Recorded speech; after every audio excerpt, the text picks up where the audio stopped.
their whereabouts. I can just tell you we're covering this, following this very closely. Okay. Anything else on Burma? Okay, go right ahead, sir. Hi. Thank you, Heather. My name is Mushfiqul. I'm representing Just Newsbery. Right groups. You know what? Let me pause you for 1 second. I just want to add one more thing to that. It is our understanding that the families do not know about their loved ones' whereabouts. I mean, imagine that. You're a family member. Your child, your husband, your brother is reporting, and you're just trying to tell the story.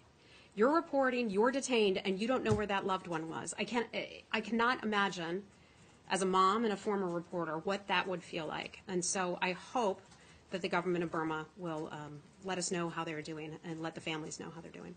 Thank you, Heather. Yeah.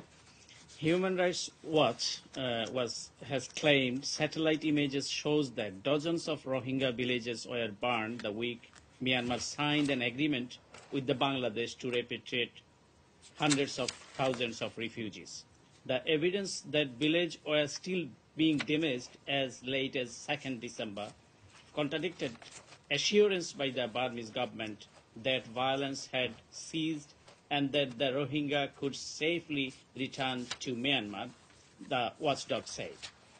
Bangladesh and Myanmar signed an agreement on 23rd November to being the proceed of repatriating some of the estimated 6,500,000 refugees who fled Myanmar in the past 4 months. Do you think with this reality it will really work for repatriating the Rohingya refugees from Bangladesh to well, that's one of the things that we hope for eventually.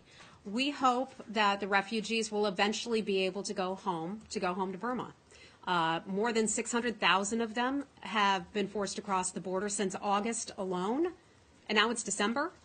Bangladesh has been so generous in accepting hundreds of thousands of refugees. The U.S. government has provided significant financial assistance to help with that. I want to be clear that that financial assistance goes directly to aid groups. That financial assistance does not go to the individuals. I want to be clear about that.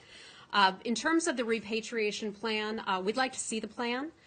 We've heard about it in concept, but one of the things that would be important to be in that plan is the voluntary, safe, and dignified return. So it has to be voluntary. People have to feel like it's safe to go home. If they don't feel like it's safe to go home, it's probably not going to be safe to go home. They have to have a dignified return. That means treating the people well as they decide to return home. It also needs to be voluntary. They can't be forced to leave one country to go to another country. They have to feel safe and ready to go home. We don't think that that situation calls for it just yet. Unfortunately, I think it's probably not safe for them to go home at this point, but we're continuing to assess the situation and continuing to have our conversations, not only with the Bangladesh government, but also with the Burmese government. Okay. Anything else on Burma, Bangladesh? Okay. On Mexico? Oh, yeah. Hi. There was just a bus crash involving cruise ships in Mexico. Are you guys hearing anything about that and the possibility that there could be American casualties? Yeah. I have some notes on that because I heard about that not long before I went out, before I came out here to talk with all of you. There was a bus crash, and it was an accident, I would say, involving a bus that was contracted by Royal Caribbean Cruise Lines.